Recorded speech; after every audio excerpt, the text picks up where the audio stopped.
जिसमें अफ़गानिस्तान के 11 मासूम बच्चों की डेथ हो गई है और 13 अन्य लोगों की डेथ हुई है। इस कृत्य के लिए पाकिस्तान की सेना का, अफ़गानिस्तानी नहीं बल्कि पाकिस्तान के अंदर भी जो बैठे मानव अधिकार कार्यकर्ता हैं और विश्व भर में जो मानव अधिकार कार्यकर्ता हैं उनके द्वारा आलोचना की जा रही है। इस पर तीखी प्रतिक्रिया आ रही है विश्व से। पाकिस्तान की तरफ से इस पर कोई प्रतिक्रिया नहीं दी गई। वर्तमान समय में अफ़गानिस्तान की भी कोई प्रतिक्रिया नहीं आई है, लेकिन स्वाभाविक रूप से अफ़गानिस्तान की तरफ से प्रतिक्रिया सख्त आएगी और तालिबान सरकार इस पर एक्शन भी लेगी पाकिस्तान पे, जो पिछली बार आपने कई बार देखा होगा, जिसमें पाकिस्तानी सेना भागती नज़र आती है तालिबानियों के आगे। और जिसमें हमले हुए हैं वो हैं 3 जगह अफ़गानिस्तान में। एक खोस्त नाम की जगह है, कुनार है दूसरी, तीसरी है पक्तिका प्रांत में। ये हमले हुए हैं 3 जगह हमले किए गए, एयर स्ट्राइक की गई है पाकिस्तान के द्वारा। आज ये समझने का प्रयास करते हैं इस समय पाकिस्तान ने एयर स्ट्राइक क्यों की है, क्योंकि इस समय तो कोई पाकिस्तान के ऊपर कोई बड़ा आतंकवादी हमला भी नहीं हुआ है या टीटीपी के द्वारा कोई हमला भी नहीं किया गया। तो ये पाकिस्तान ये कदम क्यों उठाया है? तो इसके पीछे का सबसे बड़ा कारण है पाकिस्तान के खुद आंतरिक मामले। पाकिस्तान में जो आंतरिक मामले वो काफ़ी नाजुक है, चाहे वो महंगाई का मामला हो, चरम सीमा पे है, चाहे वहाँ मूल सुविधाएं नहीं मिल पा रहा, वो सरकार सही ढंग से चल नहीं पा रही है, गमन है, भ्रष्टाचार है और आतंकवाद का तो साया है ही उनके ऊपर। ये सब चीज़ें हैं जिससे पाकिस्तान के आम लोग बुरी तरह से परेशान हैं। तो इनका ध्यान हटाने के लिए आम लोगों का इस तरह के एयर स्ट्राइक की जाती हैं कि आम लोगों का जो मूलभूत आवश्यकताओं की है, बेसिक चीज़ें, उनसे ध्यान हटा के एक अंतर्राष्ट्रीय मुद्दा एक राजनीतिकरण कर दिया जाए कि देश पे खतरा है, इस तरह का है, हमें एकजुट होना चाहिए, हमें सरकार के खिलाफ विरोध नहीं करना चाहिए। क्योंकि अभी वर्तमान समय में जो पाक अधिकृत कश्मीर है, जिसमें अनधिकृत रूप से पाकिस्तान ने कब्जा कर रखा है, उसमें बड़ी मात्रा में आंदोलन हो रहे हैं। आंदोलन का मेन कारण था शुरुआत में वही मूलभूत आवश्यकताएं, विद्युत नहीं होना, हॉस्पिटलें नहीं होना, रोड इंफ्रास्ट्रक्चर्स नहीं होना, खाने का सुविधाएं नहीं होना, जैसे राशन आदि उपलब्ध नहीं होना। तो भुखमरी सी स्थिति हो रखी थी। तो उन लोगों ने काफ़ी दिन से डिमांड कर रहे थे कि हमें सुविधाएं मिलनी चाहिए। खासकर आपने यदि देखा हो तो पाकिस्तान में जो विद्युत उत्पादन होता है, खासकर जलीय विद्युत, उसका ज़्यादातर हिस्सा जम्मू कश्मीर, जो पाक अधिकृत कश्मीर है, जो पीओके से ही विद्युत उत्पादन होता है पाकिस्तान की। लेकिन पाकिस्तान पीओके में वो विद्युत न देकर पंजाब में लिया जाता है, जो पाकिस्तान का जो पंजाब है उसमें लिया जाता है और सिंध प्रांत में लिया जाता है। तो इसकी वजह से वहाँ लोगों को काफ़ी एतराज़ था कि यार संसाधन हमारे हैं, शोषण आप लोग हमारा कर रहे हो और विद्युत वहाँ आप अपने पंजाब क्षेत्र में लिया जाते हो। और पाकिस्तान के द्वारा वहाँ बड़ी मात्रा में खनन आदि का भी किया जा रहा है और उस खनन चीन के साथ मिलकर किया जा रहा है।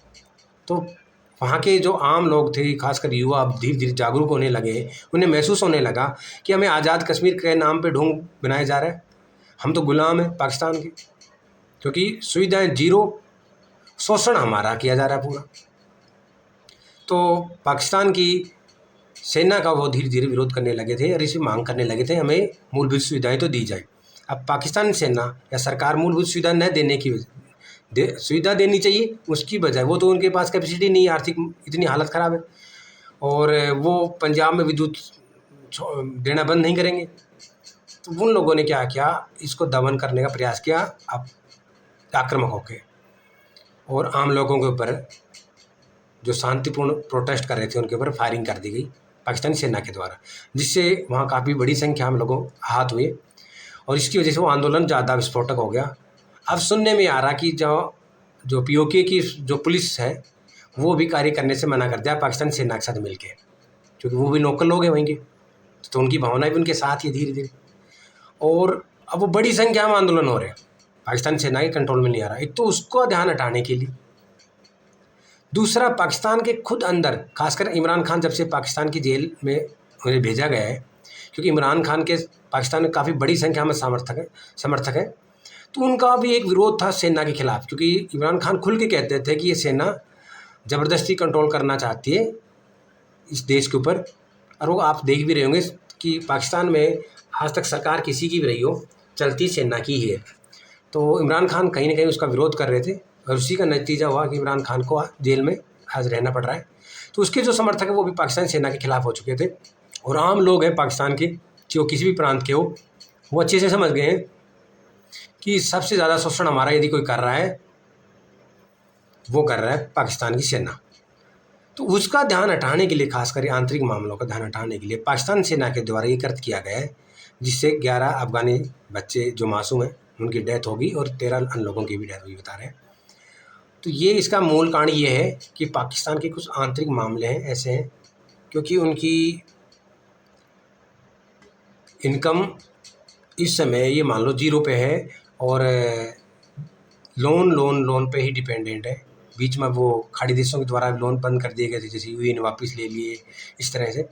तो अब वो एक नया ड्रामा रच रहे हैं पाकिस्तानी सेना, जिससे पाकिस्तानी जनता का ध्यान हट सके, उन्हें ये भावना जताई जा सके कि देखो अभी हमारे ऊपर युद्ध थोपा जा रहा है, हमारे ऊपर खतरा है और आपको एकजुट होने की ज़रूरत है।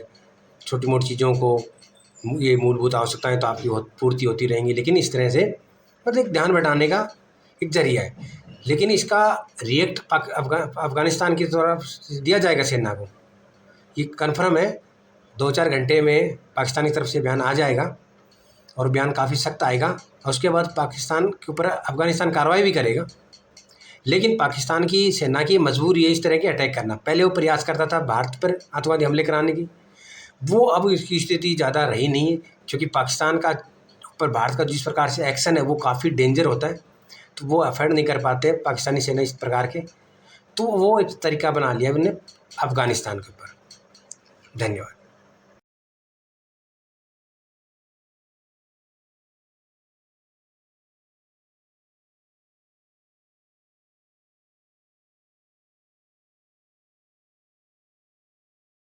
चलो, ये जंग करना तुम्हारे बस की बात नहीं है। जंग करना तुम्हारे बस की बात नहीं है। चुप चुप हो जा, 7वीं फेल। चुप। कहने का मतलब ये है कि हम